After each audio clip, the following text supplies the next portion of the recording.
Hello guys, welcome back to my channel. எல்லோரும் எப்படி இருக்கீங்க?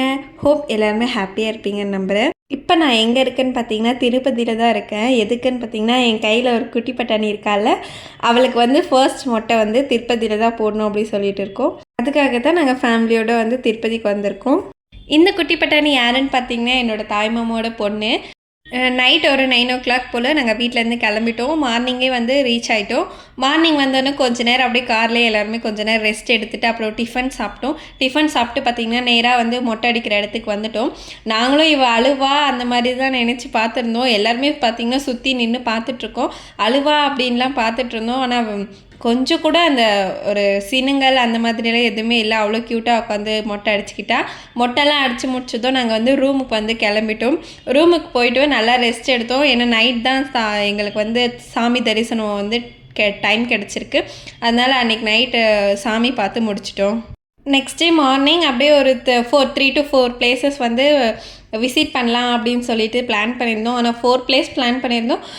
3 பிளேஸ் தான் எங்களால் பார்க்க முடிஞ்சிச்சு. ஃபர்ஸ்ட் பிளேஸ் பார்த்திங்கன்னா சிலா தோரணம் கார்டன் தான் போயிருந்தேன். என்னோடய தங்கச்சி பார்த்திங்கன்னா இயரிங்ஸை ரூம்லேயே மிஸ் பண்ணிட்டு வந்துட்டா. அதனால எனக்கு இயரிங்ஸ் வேணும் அப்படின்னு சொல்லிட்டு ஃபஸ்ட்டு வந்தோடனே ஷாப்பிங்கை ஸ்டார்ட் பண்ணிட்டா. ஸோ அவளுக்கு மட்டும் ஒரு செட்டு இயரிங்ஸ் வாங்கி கொடுத்துட்டு நான் அப்படியே என்ன நம்ம வாங்கலாம் அப்படின்னு சொல்லிட்டு பார்த்துட்டு இருந்தேன். நிறைய சூப்பரான ஐட்டம்ஸ்லாம் இருந்துச்சு. பார்த்திங்கன்னா இந்த திருப்பதி சாமியோட சிலை ரொம்பவே பிடிச்சிருந்தது. அம்மா வீட்டுக்கு போகும்போது எனக்கு வாங்கி தாங்க அப்படின்னு சொல்லிட்டு நாங்கள் கிளம்பிட்டோம் கார்டனுக்குள்ளே பார்த்திங்கன்னா அவ்வளோ சூப்பராக இருந்துச்சு. நாங்கள் மார்னிங்கே ஒரு 9 o'clock போல் இருக்கும் கார்டன் போயிட்டோம். நல்ல ஒரு மார்னிங் சன்லைட்டோடு சூப்பராக இருந்துச்சு. அப்படி நம்மளோட மெமரிஸ்க்காக கொஞ்சம் ஃபேமிலியோட ஃபோட்டோஸ்லாம் எடுத்துட்டோம். நாங்கள் பார்த்திங்கன்னா 2 கார் வச்சு இவ்வளோ பேரோட ஃபேமிலியாக போயிருந்தோம். நான் இந்த சில்வர் மேனை பார்த்துட்டு ரொம்ப ஆச்சரியமாக அவங்களே கொஞ்சம் நேரம் நின்று பார்த்துட்டு இருந்தேன். யாருக்கெல்லாம் இந்த மாதிரி ஹில் ஸ்டேஷன் அந்த மாதிரி இடத்துக்குலாம் போக பிடிக்கும்ன்ட்டு மறக்காமல் கமெண்ட் பண்ணுங்கள். அதுக்கப்புறம் பார்த்திங்கன்னா நாங்கள் செகண்ட் போன பிளேஸ் ஜபாலி ஹனுமன் டெம்பிள். இப்போ நாங்கள் போகிற இந்த 3 டெம்பிளும் பார்த்திங்கன்னா திருப்பதியிலேருந்து கொஞ்சம் டிஸ்டன்ஸில் தான் இருக்குது. நீங்கள் திருப்பதிக்கு போனீங்கன்னா எல்லாருமே மறக்காமல் இந்த மாதிரி பிளேசஸ்லாம் விசிட் பண்ணிவிட்டு வாங்க. நாங்கள் பார்த்திங்கன்னா இந்த கோவில் படிக்கட்டு வழியாகவும் நம்ம போகலாம், மண்பாதை வழியாகவும் போகலாம். நாங்கள் மண்பாதை வழியாக பாதி பேர் சூஸ் பண்ணியிருந்தோம். மண்பாதை வழியாக போய் தரிசனம் எல்லா இடத்துலையுமே பார்த்திங்கன்னா மொபைல் நாட் அலவுடு. அதனால் பார்த்திங்கன்னா என்னால் வீடியோ அவ்வளோ கேட்ச் பண்ண முடியலை. அவ்வளோதான். இது last and final place. Third பிளேஸாக பார்த்திங்கன்னா பாப்ப விநாசனம் தீர்த்தம் அந்த கோவிலுக்கு தான் போயிருந்தோம். அந்த கோவிலில் பார்த்திங்கன்னா நாங்கள் ட்ரெஸ் கொண்டு போகாமல் போயிட்டோம். ஆனால் பாய்ஸ்லாம் பார்த்திங்கன்னா நல்லா அந்த தண்ணியில் என்ஜாய் பண்ணிட்டு வந்தாங்க. அங்கே பார்த்திங்கன்னா கங்காதேவி அம்மாவோட ஸ்டாச்சு தான் இருக்குது. சாமியெல்லாம் கும்பிட்டுட்டு அப்படியே வர வழியில் பார்த்திங்கன்னா மசாலா ஸ்வீட் கார்ன், இந்த பொட்டேட்டோ ட்விஸ்டர், இந்த மாதிரி ஸ்நாக்ஸ்லாம் சாப்பிட்டுட்டு நாங்கள் ரிட்டன் திருப்பதிக்கே வந்துவிட்டோம். ஏன்னா லஞ்ச் சாப்பிட்ணும் இல்லையா, அதனால் லஞ்சே பார்த்திங்கன்னா நாங்கள் ஒரு ஈவினிங் போல் எல்லா இடமே சுற்றி பார்த்துட்டு இந்த ஹோட்டல் ராதே அப்படின்ற ஒரு ஹோட்டலுக்கு தான் வந்திருந்தோம். எனக்கு பர்சனலாக திருப்பதியில் பிடிச்ச லஞ்ச் என்னென்னா என்னோடய ஃபேவரட்டே ஆகிடுச்சு. இந்த லஞ்ச் பார்த்திங்கன்னா கோபி ரைஸ், அதாவது காலிஃப்ளவர் ரைஸ். சாப்பிட்டு முடிச்சதும் மாமா லட்டு வாங்க கிளம்பிட்டாங்க. நாங்களாம் ஷாப்பிங் பண்ணலாம் அப்படின்னு சொல்லிட்டு அதுக்குள்ளே கொஞ்சம் குட்டி ஷாப்பிங் தான் பண்ணிகிட்டு இருந்தோம். எங்களுக்கு தேவையானதெல்லாம் நாங்கள் வாங்குறதுக்குள்ளவே பார்த்திங்கன்னா லட்டு வாங்கிட்டு வந்துட்டாங்க. லட்டு வாங்கிட்டோடனே வீட்டுக்கு கிளம்பிட்டோம். காரில் வரும்போது பார்த்திங்கன்னா எல்லாருமே ஜாலியாக ஹாப்பியாக எல்லோரும் சேர்ந்து சிரித்து பேசி எல்லாருமே என்ஜாய் பண்ணிட்டு வந்திருந்தோம். உங்களுக்கு இந்த வீடியோ பிடிச்சிருந்தா மறக்காமல் சப்ஸ்கிரைப் பண்ணிடுங்க. ஃப்யூச்சரில் நிறைய vlogs நான் உங்களோட ஷேர் பண்ணிக்க போகிறேன். பாய்.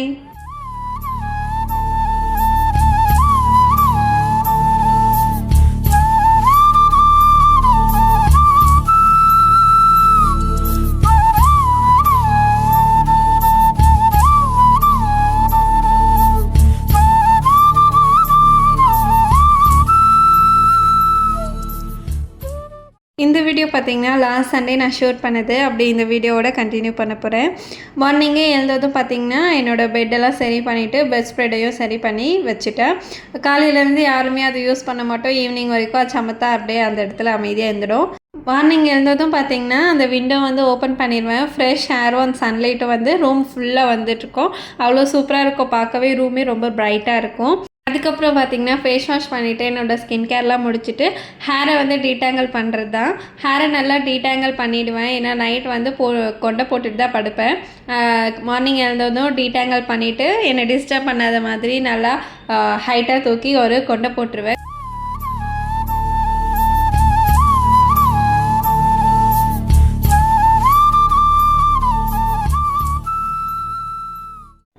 மார்னிங் அப்படியே காஃபியோட ஸ்டார்ட் பண்ணிடுவேன். எனக்கு வந்து டீயை விட காஃபி தான் ரொம்ப பிடிக்கும். டீயும் பிடிக்கும், ஆனால் நான் டெய்லி வந்து காஃபி தான் குடிப்பேன்.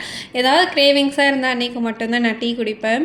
காஃபி முடித்ததும் பார்த்திங்கன்னா பிரேக்ஃபாஸ்ட் வந்து செய்ய ஸ்டார்ட் பண்ணிட்டேன். பிரேக்ஃபாஸ்ட் பார்த்திங்கன்னா தோசை, அதுக்கப்புறம் பார்த்திங்கன்னா ஒரு தக்காளி சட்னி வந்து தோசை மேலே ஸ்ப்ரெட் பண்ணி சாப்பிட்லாம் அப்படின்னு சொல்லிட்டு ரெடி பண்ணிகிட்டு இருந்தேன். தோசை மேலே ஸ்ப்ரெட் பண்ணுறதுக்கு மட்டும் இல்லாமல் கூடவே வந்து கடலை சட்னி மட்டும் அரைச்சிடலாம் அப்படின்னு சொல்லிட்டு தான் பிளான் பண்ணியிருக்கேன். பார்த்திங்கன்னா ஃபஸ்ட் வந்து தோசை பேட்டர் வந்து ரெடி பண்ணி வச்சுட்டேன். அதுக்கப்புறம் பார்த்திங்கன்னா இப்போ கார சட்னி தான் ரெடி பண்ணிகிட்ருக்கேன். கார சட்னிக்கு பார்த்திங்கன்னா ஒரு பவுலில் வந்து தேவையான அளவு தண்ணி வந்து ஃபில் பண்ணிவிட்டு அது நல்லா தண்ணி நல்லா பாயில் ஆகட்டும் அப்படின்னு சொல்லிட்டு வச்சுட்டேன். சைடில் பார்த்திங்கன்னா நான் தேவையானதெல்லாம் எடுத்து வச்சுருந்தேன். கார சட்னிக்கு தேவையான திங்ஸ் என்னென்னு பார்த்தீங்கன்னா, நான் ஒரு மீடியம் சைஸில் இருக்க தக்காளி வந்து 3 எடுத்திருக்கேன். காஞ்ச மிளகா வந்து பார்த்திங்கன்னா ஒரு 5 to 6 மட்டும் ஆட் பண்ணியிருக்கேன். உங்கள் காரத்துக்கு ஏற்ற மாதிரி ஆட் பண்ணிக்கோங்க. தண்ணியில் நல்லா பாயில் ஆனதோ அது கூட நம்ம எடுத்து வச்ச எல்லா திங்ஸுமே ஆட் பண்ணிடுங்க. டொமேட்டோ வந்து பார்த்திங்கன்னா ஒரு 3 to 4 மினிட்ஸ் நல்லா பாயில் ஆக விட்டுருங்க. அதோட ஸ்கின் வந்து பார்த்திங்கன்னா அதுவே பீலாகி வரும். அந்த மாதிரி இருந்தால் மட்டும் போதும். அது நல்லா பாயில் ஆகிறதுக்குள்ளே பார்த்திங்கன்னா நான் வந்து டொமேட்டோ வந்து கட் பண்ணி எடுத்துக்கிறேன். நம்ம வந்து மிக்சியில் வந்து அரைக்க போகிறோம் அப்படின்றதுனால நான் அப்படியே ஒரு மீடியம் சைஸில் வந்து வெங்காயம் வந்து கட் பண்ணி வச்சுக்கிட்டேன். கட் பண்ண எல்லாமே நம்ம இப்போ 1 by 1 மிக்ஸி ஜாரில் எடுத்து ட்ரான்ஸ்ஃபர் பண்ணிக்கோங்க. ஃபர்ஸ்ட் பார்த்திங்கன்னா நான் கட் பண்ணி வச்சுருந்த ஒரு மீடியம் சைஸ் வெங்காயம் வந்து போட்டுக்கிட்டேன். அதுக்கப்புறம் பார்த்திங்கன்னா அந்த சில்லியும் டொமேட்டோவும் நல்லா கட் பண்ணி ஆட் பண்ணிவிட்டேன். கூட பார்த்திங்கன்னா நான் வெறும் சால்ட்டு மட்டும் தான் ஆட் பண்ணியிருக்கேன். இதுவே வந்து பார்த்திங்கன்னா டேஸ்ட் அவ்வளோ சூப்பராக இருக்கும். சால்ட்டு மட்டும் ஆட் பண்ணிவிட்டு நல்லா கிரைண்ட் பண்ணி எடுத்துக்கோங்க. உங்களுக்கு தேவையான எப்படி வேணுமோ அதை வந்து உங்களுக்கு தேவையான மாதிரி அரைச்சிக்கோங்க. நான் எல்லாம் பேஸ்ட்டாக வேணும்னா பேஸ்ட்டாக அரைச்சிக்கோங்க. நான் கொஞ்சம் குறப்பாக தான் அரைச்சி வச்சுருக்கேன். கார சட்னி மட்டும் ரெடி பண்ணிவிட்டேன். கூடவே கொஞ்சம் கடலை சட்னி மட்டும் அரைச்சிடலாம் அப்படின்னு சொல்லிட்டு மிக்ஸி ஜாரில் தேவையானதெல்லாம் போட்டு கடலை சட்னி மட்டும் ரெடி பண்ணி வச்சுட்டேன். பார்த்திங்கன்னா கடலை சட்னியும் ரெடி ஆகிடுச்சு. கடலை சட்னியை ஒரு பவுலில் ட்ரான்ஸ்ஃபர் பண்ணிவிட்டு அதுக்கு வந்து தாளிப்பு தான் ரெடி பண்ணிகிட்ருக்கேன். தாளிப்புக்கு பார்த்திங்கன்னா நான் தாளிப்பு கரண்டி வச்சு எண்ணெய் ஊற்றி வச்சுருக்கேன். ஆயில் நல்லா பாயில் ஆனதும் அது கூட கடுகு கருவேப்பிலை மட்டும் ஆட் பண்ணி எடுத்து வச்சுட்டேன்.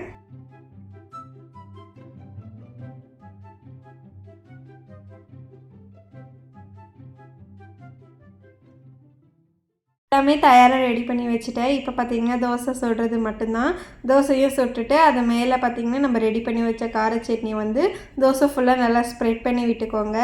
இந்த கார சட்னி பார்த்திங்கன்னா எனக்கு ரொம்பவே பிடிச்சிட்டு இருந்தது. தக்காளி தோசை சாப்பிடுவோம்ல அதே டேஸ்ட்டில் சூப்பராக இருந்துச்சு.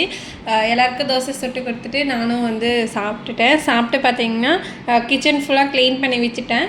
ஏன்னா திருப்பி ஆஃப்டர்நூன் தான் நம்ம சமைப்போம். அதனால சொல்லிவிட்டு கிச்சன் ஃபுல்லாக க்ளீன் பண்ணிவிட்டு கொஞ்ச நேரம் ரெஸ்ட் எடுக்கலாம் அப்படின்னு சொல்லிட்டு க்ளீன் பண்ணிகிட்ருக்கேன். இதுக்கப்புறம் பார்த்திங்கன்னா நான் மீஷோவில் வந்து ஒரு ஆயில் டிஸ்பென்சர் வந்து வாங்கியிருந்தேன். அதோட ரிவ்யூ வந்து எப்படி இருக்குன்னு நம்ம பார்க்கலாம். இது பார்த்திங்கன்னா ரொம்ப அஃபோர்டபுளாகவே இருந்துச்சு. 230 என்னமோ தான் இருந்துச்சு நான் வாங்கும் போது. நான் வந்து வேணால் லிங்க் வந்து டிஸ்கிரிப்ஷனில் கொடுக்குறேன், செக் பண்ணி பாருங்கள்.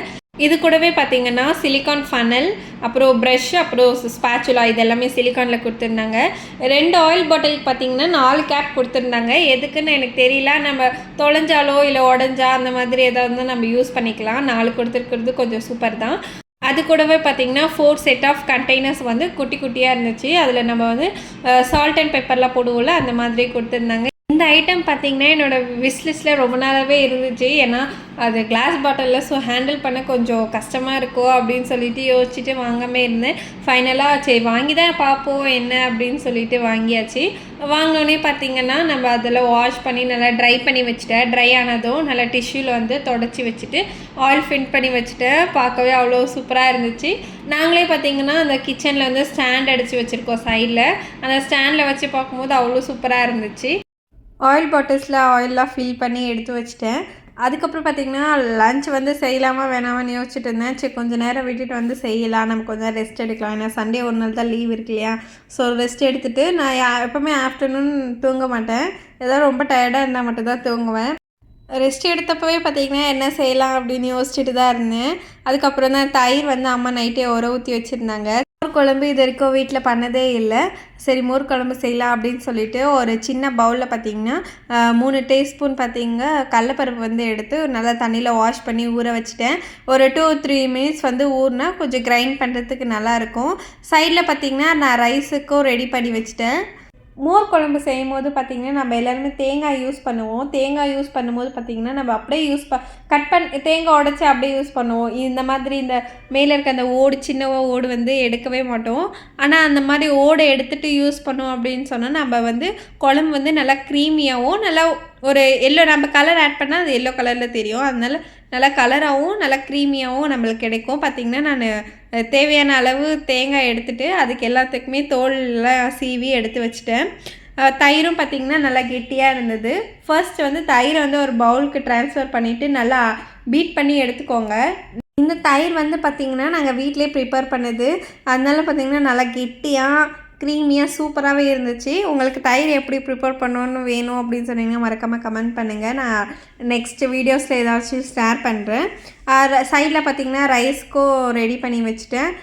இப்போ பார்த்திங்கன்னா குழம்பு செய்கிறதுக்கு ஒரு மிக்ஸி ஜாரில் நம்ம தோல் எடுத்து வச்சோல அந்த தேங்காய், 3 பச்சை மிளகா, கொஞ்சம் சீரகம், அப்புறம் நம்ம ஊற வச்ச அந்த கடலப்பருப்பு இதெல்லாம் போட்டுட்டு தண்ணி ஊற்றாமல் நல்லா கிரைண்ட் பண்ணிக்கோங்க. அதுக்கு தண்ணி வேணும் அப்படின்னு நினச்சிங்கன்னா அந்த பருப்பு நம்ம ஊற வச்சோம்ல அந்த வாட்டரே லைட்டாக ஆட் பண்ணிக்கோங்க. ஆட் பண்ணி அரைச்சிட்டு வந்திங்கன்னா நல்லா க்ரீமியாக இந்த மாதிரி நல்லா ஒயிட்டாக கிடைக்கும். இதுக்காகத்தான் நான் பார்த்திங்கன்னா தேங்காவை வந்து அந்த தோல் வந்து எடுத்துருங்க அப்படின்னு சொன்னேன்.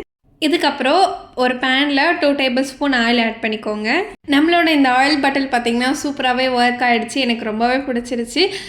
ஆயில் நல்லா சூடானோ அதில் கடுகு ஆட் பண்ணிட்டேன். கடுகு நல்லா பொரிஞ்சு வந்ததும் அது கூடவே பார்த்திங்கன்னா ஒரு 1 டேபிள் ஸ்பூன் கடலைப்பருப்பு, அப்புறம் 2 காஞ்ச மிளகா வந்து ஆட் பண்ணியிருக்கேன்.